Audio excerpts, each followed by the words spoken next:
Hey man, it's your boy Sleep Gang. If you've been a Saints Row fan from the beginning, the topic of Dex as a character in the series is a sad and messy tale of a character who was at first integral to the overall Saints Row storyline, to now being nothing more than a footnote. But despite that, I wanted to take the time to not only dedicate a theory to Dex, but to also provide a near definitive answer on how Dex actually died. So welcome to my first ever episode of Saints Theory. And as the title reads, this is how Dex's death in Money Shot is canon.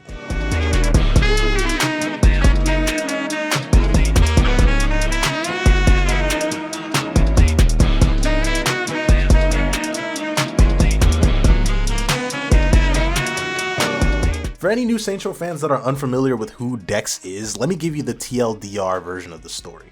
In Saints Row 1, Dex was a lieutenant for the 3rd Street Saints, acting as a tactician to help take down Los Carnales.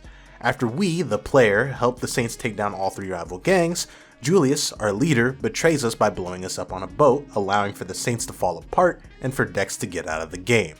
In Saints Row 2, we survived the explosion somehow, waking up from a 5-year coma, being kept alive by Troy Bradshaw, another one of our former Saints Row lieutenants turned police chief who's been trying to figure out what the hell happened. After Saints Row 2's storyline is concluded, we can find a series of tapes at the Stillwater police station which reveal and confirm that Julius betrayed you and Dex got out of the game to work for Altor. At the end of these tapes, we're given Dex's phone number. If we call it, Dex tells us to meet him at the old Saints hideout, only to meet with Julius and get ambushed by Dex's security to try to take us both out. But we survive Altor's forces alongside Julius and get revenge for getting betrayed in the first game. But Dex is still a loose end. The score hasn't been settled yet. Players wouldn't be getting anything Dex related until the Corporate Warfare DLC, which tasks us to put an end to Dex, but unfortunately, he escapes. Yet again. And for a long time, players were thinking that this was the lead-in for Saints Row 3. Oh how wrong we were. Oh how freaking wrong we were. We fast forward over to Saints Row 4 where, aside from a brief mention, there's nothing else regarding Dex in that storyline except for the fact that due to humanity's resistance against the alien invader Zinyak, Earth explodes, which provides a conclusion, albeit a horrible one, to the Dex saga. Which brings us to the unreleased Saints Row spin-off Money Shot. For those that don't know, Saints Row Money Shot was an Xbox arcade game that was supposed to tie into Saints Row 3, but unfortunately, that never happened since the project was cancelled. But what makes this game interesting is that it did provide a conclusion for Dex's character in the level titled Dex's New Digs. Cypher, the woman you play as in Money Shot, is an assassin, hired by Altor to take out various names in the Saints Row universe, and one of those names happens to be Dex, and where you finally can get your revenge. So after obtaining the knowledge that we know, we now have 2 possible conclusions for the Dex character. He either died during the events of Money Shot, making that game canon to the timeline, or he died along with the rest of Earth in Saints Row 4. But what about Gat Outta Hell? That game features Dex as a selling point, which allows you to finally close that plot thread. How does that tie into this? Well, what I offer in evidence is kind of a stretch, but bear with me.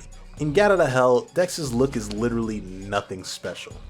But what if that was the idea? Outside of the visor given to him probably out of pity by Satan himself for a laugh, yeah, this damn soul ain't got shit. But that's the thing, he's a damned soul. All the various people you meet in Gat Outta Hell are basically unaffected or altered in any way, shape, or form, aside from the historical figures. Dane Vogel died by the hands of the boss in Saints Row 2, which was way earlier in the timeline. So why isn't he a damn soul? Despite the DeWinter sisters dying too, how are they not damn souls? Why? Why? Because they most likely made deals with Satan to keep their earthly appearances. Hell was turned a profit by Dane Vogel due to his business acumen, and the same goes for the DeWinter sisters. So they hold value to Satan in Hell. Hence they stay the same. This is basically explained away in the collectible audio tomes from Satan's Damned Souls Orientation Guide and various tomes from Dane Vogel and the DeWinters. All of this is a lot of implications and is more veering towards headcanon territory, as there's not really a clear-cut explanation as to why they still look like their mortal selves aside from convenience. But that's my way of supporting this theory. But back to Dex. Why is he a damned soul? Here's my explanation. Dex was that much of an afterthought by Satan, he just didn't care to maintain his earthly appearance, even if Dex worked or begged for it, hence looking like a damn soul. Okay, so now that we have a lot more information regarding the life and times of Dex and his damnation, we know the story, the betrayal, but what about his actual death? What supports Money Shot in being a part of the canon that is the Saints Row timeline? Well, here's my perspective. Dex died by the hands of Cypher in Money Shot, sending him to hell prior to Earth's destruction. The reason is that he's already been made an enemy of Ultor due to the Corporate Warfare DLC. Griffin was not going to let an attempt on his life, or selling nuclear waste, slide, so he hired Cypher to do the job. What supports this ending to Dex's character is the inclusion of Anna, a talk show host from Saints Row 2's main menu cutscene, and the fact that in Money Shot you're able to end her yourself. And it's not without reason either. In Saints Row 2, if you initiate the Hitman activity at Stillwater Penitentiary, you get this audio clip. Some of my sponsors are trying to drop my show because I'm too honest. I need you to show them that was a bad idea. You're probably poor and desperate. I'm sure you can use the money. So Anna for sure made some enemies in possibly high places to maintain her TV show.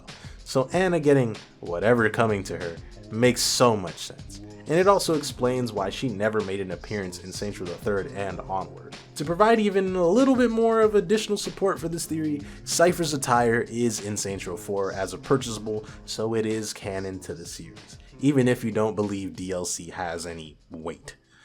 So that's my entire theory on Dex. However, if I missed any information or if there's anything that goes against my theory, let me know down in the comments below. I know this is on the shorter side, I know you guys really enjoy the longer videos, but I felt like I needed to do something that was very different but very familiar. And if you guys have any more theories that you would like me to hop into regarding Saints Row or pretty much any other game, by all means let me know. I've been Sleep Gang, and sleep tight.